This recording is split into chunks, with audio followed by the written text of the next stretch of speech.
jauh timur dari barat, Engkau membuang dosaku. Tiada kau ingat lagi pelanggaranku, jauh ke dalam tubir laut, jauh ke dalam tubir laut, kau melemparkan dosaku. Tiada kau perhitungkan kesalahan kami, Tuhan. Tiada kau perhitungkan kesalahanku. Betapa besar, betapa besar kasih pengampunanmu, Tuhan. Tak kau pandang hina hati. Terima kasih Tuhan Yesus. Haleluya. Yang hancur kami berterima kasih, ku berterima kasih kepadamu ya Tuhan. Pengampunan yang kau beri, pengampunan yang kau beri, pulihkanku. Betapa besar, betapa besar kasih pengampunanmu, Tuhan. Tak kau pandang hina hati yang hancur, Tuhan. Terima kasih ya Bapa. Kasih-Mu sungguh sempurna bagi kami ya Bapa. Oh, kami berterima kasih, ku berterima kasih kepadamu ya Tuhan. Pengampunan yang kau berpengampunan, pengampunan yang kau pengampunan, pengampunan yang kau beri, pulihkanku. Terima kasih untuk segala pengampunan yang Tuhan berikan kepada kami. Kami bersyukur Tuhan. Kasih-Mu, karena kasih karunia-Mu secara cuma-cuma yang melimpah dalam kehidupan kami.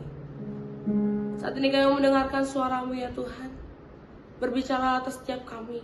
Kami siap mendengar dan merenungkan dan melakukannya dalam kehidupan kami. Dalam nama Tuhan Yesus kami berdoa dan mengucap syukur, haleluya. Amin. Shalom Bapak Ibu Saudara yang dikasihi Tuhan. Kembali bersama dengan saya pada hari ini Selasa tanggal 16 Desember 2025. Saya mau ajak saudara kita membaca dan merenungkan firman Tuhan yang pada hari ini memiliki tema tujuan dari hari Sabat.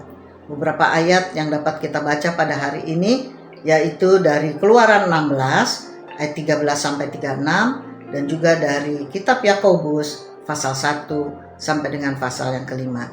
Izinkan saya membaca beberapa ayat. Yang pertama dari Keluaran 16 ayat 22 sampai 23 yang berkata, "Dan pada hari yang keenam mereka memungut roti itu 2 kali lipat banyaknya, 2 gomer untuk tiap-tiap orang. Dan datanglah semua pemimpin jemaah memberitahukannya kepada Musa. Lalu berkatalah Musa kepada mereka, 'Inilah yang dimaksudkan Tuhan. Besok adalah hari perhentian penuh, Sabat yang kudus bagi Tuhan. Maka roti yang perlu kamu bakar, bakarlah. Dan apa yang perlu kamu masak, masaklah. Dan segala kelebihannya, biarkanlah di tempatnya untuk disimpan sampai pagi. Lalu kemudian dari Keluaran 16 ayat 30 berkata, lalu beristirahatlah bangsa itu pada hari ketujuh. Nah, renungan kita pada hari ini saudara, dalam kehidupan yang serba cepat dan penuh tuntutan ini, banyak orang mengukur nilai hidup dari seberapa banyak pekerjaan yang diselesaikan. Namun sejak awal penciptaan, Allah telah menetapkan irama hidup yang sehat, yaitu bekerja dan beristirahat. Hari Sabat bukanlah sekadar hari tanpa aktivitas, melainkan hari yang memiliki makna rohani yang dalam. Hari untuk berhenti, merenung, dan mengingat siapa sumber kehidupan dan berkat kita. Keluaran 16 ayat 13-36 menceritakan tentang bangsa Israel yang menerima mana dari sorga. Tuhan memberikan makanan setiap hari, tetapi pada hari ke-6 mereka harus mengumpulkan 2 kali lipat. Karena pada hari ke-7, hari Sabat, mereka tidak akan menemukan mana. Melalui peristiwa ini, Tuhan mengajarkan bangsanya arti kebergantungan, ketaatan, dan penyembahan yang sejati. Dapat saudara baca dalam Keluaran 16 ayat 26. Apa tujuan dari hari Sabat? Maka yang pertama, hari Sabat mengajar kita untuk bergantung kepada Tuhan. Ulangan 8 ayat 3 berkata, manusia hidup bukan dari roti saja, tetapi dari setiap firman yang keluar dari mulut Tuhan. Bangsa Israel di padang gurun belajar bahwa hidup mereka sepenuhnya tergantung kepada pemeliharaan Allah. Setiap hari mereka hanya boleh mengumpulkan mana untuk hari itu saja. Dan bila mereka menyimpan lebih, maka mana itu akan berulat. Dapat saudara baca dalam ayat 20. Tetapi pada hari ke-6, saat mereka mengumpulkan 2 kali lipat, mana itu tidak rusak. Dapat saudara baca dalam ayat 24. Hal ini menunjukkan bahwa Tuhan hanya memberi berkat, tetapi juga mengatur irama hidup umatnya. Sabat menjadi tanda bahwa manusia tidak hidup dari usahanya sendiri, tetapi dari penyediaan Tuhan. Berhenti bekerja di hari Sabat berarti kita menegaskan bahwa Tuhanlah sumber hidup dan berkat kita. Kita belajar menaruh kepercayaan penuh kepadanya, bukan kepada kekuatan kita sendiri.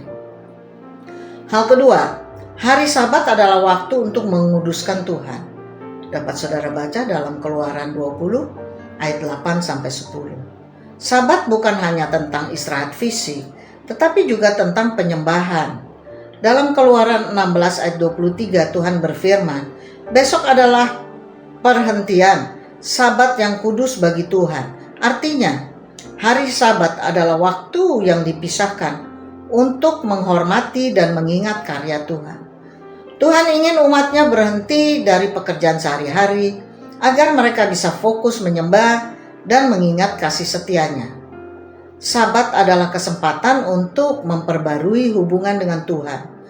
Bukan sekadar berhenti bekerja, tetapi berhenti untuk merenungkan kebesarannya. Dapat saudara baca dalam Keluaran 20 ayat 8-10. Dengan demikian, Sabat mengingatkan kita bahwa hidup bukan hanya tentang produktivitas, tetapi tentang penyembahan dan pengudusan diri di hadapan Allah. Hal ketiga, hari Sabat menunjukkan ketaatan pada Tuhan.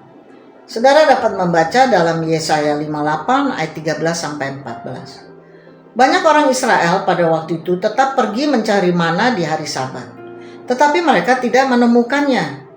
Ayat 27 dapat saudara membacanya. Mereka belum sepenuhnya belajar taat. Tuhan menggunakan Sabat sebagai ujian ketaatan. Apakah umatnya mau percaya dan tunduk pada perintahnya? Demikian juga dengan kita.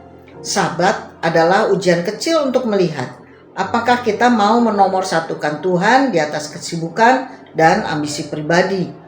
Saat kita rela berhenti sejenak dan menyerahkan waktu kita kepada Tuhan, kita menunjukkan iman dan ketaatan kita. Nah, refleksi kita pada hari ini saudara. Hari Sabat bukanlah beban, tetapi tanda kasih dan perjanjian Allah dengan umatnya. Tuhan ingin umatnya hidup dalam keseimbangan, bekerja dengan rajin, tetapi juga beristirahat dengan iman. Dalam perhentian Sabat, kita menemukan kembali arah hidup, ketenangan hati, dan kekuatan rohani untuk melangkah lagi. Mari kita gunakan waktu Sabat untuk memperdalam hubungan dengan Tuhan, merenungkan kebaikannya, dan memulihkan jiwa kita di hadirat-Nya. Yang tertera dalam Mazmur 46 ayat yang ke-11. Demikian firman Tuhan dan perenungan kita pada hari ini. Mari kita berdoa. Bapa, di dalam nama Tuhan Yesus Kristus, kami bersyukur berterima kasih buat firman-Mu dan renungan pada hari ini yang mengingatkan kepada kami supaya hidup kami selalu seimbang antara bekerja dan menyembah Tuhan. Biarlah kami terus boleh taat dan kami terus boleh bergantung hidup kami kepadamu, supaya Tuhan kami boleh melihat kebesaran dan kebaikan Engkau dalam hidup kami. Terima kasih Bapa, di dalam nama Yesus Kristus kami sudah berdoa dan bersyukur kepadamu. Haleluya. Amin.